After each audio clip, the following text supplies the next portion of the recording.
Are you considering going to flight school to become a career pilot, but you just can't keep track of all the costs that are associated with training? We hope this video will highlight those costs that you should consider so you can better prepare yourself financially for that training. We've even created a PDF checklist that goes over all the costs that we're going to mention in this video. The link to that PDF can be found in the description of the video, which you can find it. All right, let's dive into the first expense, which is probably the most obvious one.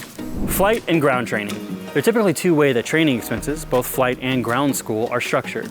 Some schools are a la carte per se, so things like paying for the instructor, the fuel, the renting the plane, those are all individual expenses at some schools. And then there are schools like ours that are single program cost that covers the plane rental, the instructors, the fuel costs, etc. For those that intend to go to a school that doesn't have an individual program cost, don't worry, we'll talk about that in a minute. For schools that do have an individual program cost, make sure to understand what the program costs actually cover.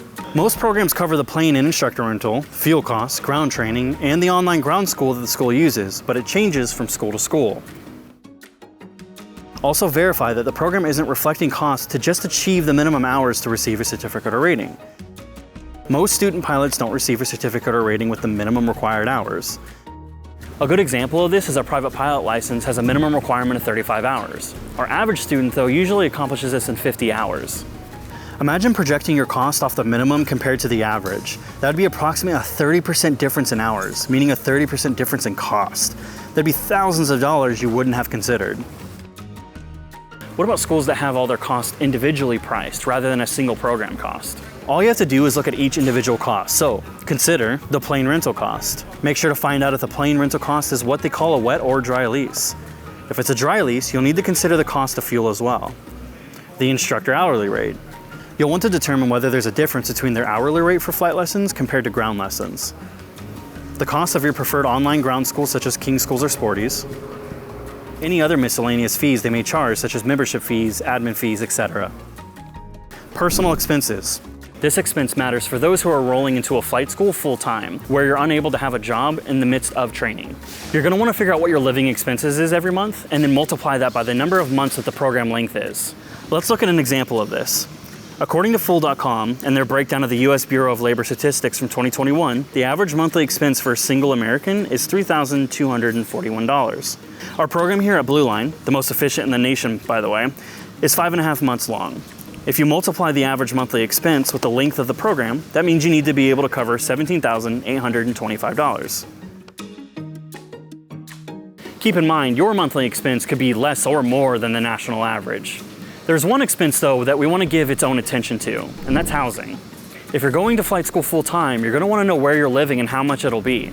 Most full-time flight schools provide some kind of student housing. Just like the previous personal expenses we just mentioned, you're going to want to figure out what that housing cost is and multiply that by the length of the program. Side note on this, make sure you check how the lease is structured. Are you paying weekly, monthly? What happens if you graduate early or late? How would you be charged for student housing in regards to that? Checkride fees. You'll want to determine what check rides and ratings you're actually interested in. To earn each certificate or rating, you actually have to go through something called a check ride, which is a test that is divided into two parts. The first part is the ground portion, which is where they ask you a bunch of questions related to that certificate or rating. The second portion of the test is to test your abilities to fly to the standards of that certificate or rating. At our flight school, we complete 7 certificates and ratings. 3 of those are to become an instructor. If you don't want to become an instructor, then you're going to want to consider that when choosing a program. The fee for this is being paid to the DPE, or the Designated Pilot Examiner. It's just a fancy name for the guy or girl that is conducting your check ride. Usually the entire check ride is charged as one fee, rather than charging the ground and the flight portion separately. If you ever fail a check ride, you'll actually have to pay for that check ride again. Sometimes DPEs are able to give you a discount on your second attempt, depending on how much of that check ride actually needs to be completed. Written test fees. Similar to check ride fees, you're going to want to determine all the writtens that you're going to have to complete during your training. Some are prerequisites before you can earn a certificate or rating. For example, you have to take your private written test before you can start your private check ride. At our flight schools, our students are required to take up to 6 writtens. The fee you're paying here is actually to the testing center, and you pay a fee for every written you take. If you ever fail a written, you'll have to pay again to retake that test, so don't fail. Medical certificate. While you're processing to become a student pilot, you'll have to pay a visit to a doctor for something called a medical. This is a certificate that provides evidence that you're in good health to be a pilot. There are 3 common classes of medicals, which is a first class, second class, and a third class. If you want to be a career pilot, you'll need at least a second class. If you want to become an airline pilot, you'll need at least a first class medical. We require our students to have a first class medical before they train with us. This is so that we know from the start that their physical health won't interfere with them pursuing their dreams to become an airline pilot. That would be horrible to have to go through all of flight school and then all of the time building phase to get to the airlines and find out you can't even get there. The fee for this medical is actually paid to an AME, or what we call an Aviation Medical Examiner, another fancy name for a doctor who specifically examines pilots.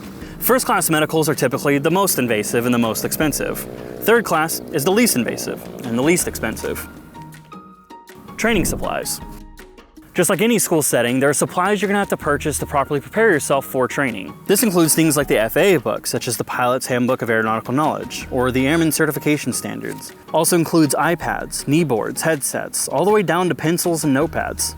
The list of these items can be quite extensive, so we might have to make another video about that specifically. For the time being, and for those that need a comprehensive list of what equipment they should consider, we added that list to the PDF that we mentioned earlier. Reminder that you can find the download link for that PDF in the description of this video. By the way, in regards to books, any books or publications by the FAA are free online and on the FAA's website. You're essentially only paying for it to be printed, but if you're a big fan of keeping things digital, you can just download it for free. Assessment Discovery Flight Fee. If you've never flown before prior to enrolling into a flight school, your first flight is called the introductory flight or a discovery flight. It'll be your first exposure to flying to make sure it's something you're actually comfortable with pursuing. Some flight schools like us, we actually call it an assessment flight, and we do that for a reason. Assessment flights are different in the sense that instead of it being about your first exposure to flying, it's an assessment to see if you're fit to be a student in a certain training environment, such as one as accelerated as ours. Either way, there's a cost associated with this. This initial flight may or may not be required from the school. Aircraft's renter's insurance. Most, if not all, flight schools will require some form of renter's insurance. Now, typically the flight school's insurance policy will cover the majority of expenses that may come with an accident with the aircraft, but it won't always cover everything. This insurance that you're paying for is usually to cover when you go on your solos. A solo is when you go fly without an instructor and you end up, well, flying on your own.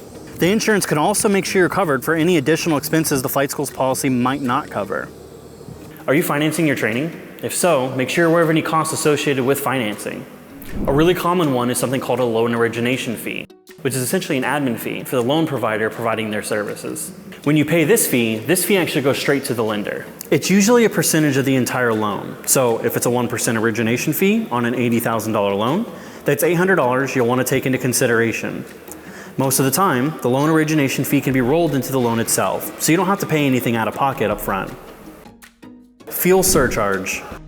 Due to recent inflation and rising cost of fuel, some flight schools actually charge something called a fuel surcharge, and that's to compensate for the additional cost of fuel during your training. This is usually charged outside of the program cost. Parking. Blue Line Aviation actually used to be based out of Raleigh-Durham International Airport. Because of how large that airport actually charges for parking, so that's an expense you're going to want to make sure you consider. Sometimes they charge hourly, daily, or even sometimes can provide a pass that you can pay once and you'll be able to park for the duration of your training. If they charge hourly or daily, just talk with your flight school about how frequent you should expect to be at the airport and calculate according to that. International student fees. The last expense we want to talk about is towards international students. If you're training in the US without US citizenship, you'll want to talk to your school about the additional expenses you'll want to consider. An example being fees that may be charged by the TSA as you process through them. Now, if this seems overwhelmingly expensive, we highly recommend you watch our video, Is Flight School Worth the Cost? It explains how these initial costs to start training is nothing compared to what you'll be making in a couple years as a career pilot, especially when you consider return on investment compared to other careers such as becoming a doctor or a lawyer. When calculating any of these expenses that we've mentioned so far, make sure you add a buffer to those expenses. You want to calculate for the worst case scenario, so no matter the situation, you can feel confident that you can cover any of the costs associated with flight training. Flight training is stressful and rigorous on its own, so don't add finances as an additional stress on top of everything. Make sure to be aware of the timing of these expenses. Some expenses can be rolled into the loan. Other expenses, like a training deposit, would have to be paid up front. We hope this video was comprehensive enough to cover all the costs associated with flight school and everything you should be prepared for. As a reminder, we created a downloadable PDF of this checklist so you can use it while you're searching for flight schools. You can find the link to that PDF in the description of the video. If you're looking to take the most efficient route to becoming a career pilot, we highly recommend you look into our career pilot program, where you can become a career pilot in as little as 5.5 months. If you have any questions for us or anything about the expenses that we listed in this video, make sure to reach out, connect with one of our training advisors, and they'll answer any of the questions you have about your potential future as a career pilot.